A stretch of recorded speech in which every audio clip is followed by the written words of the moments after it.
Ay guys, so ipaprank natin yung aling ko. Kasi, bawi din na kanya. Pero ang bagong lahat, mag-subscribe muna kayo sa aking YouTube channel. So, ayan, dinidilaan ko na.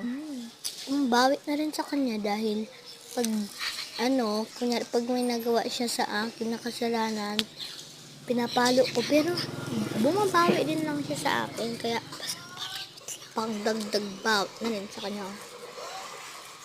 Pulpul niya eh. Sarap! Tama. And go Kumain to pa ako this. naman. Click this. Hindi lang. Hindi niya alam nilagay ko pala yung camera doon. Wait the end. Ano guys? This. If you have a face head, just underwear it.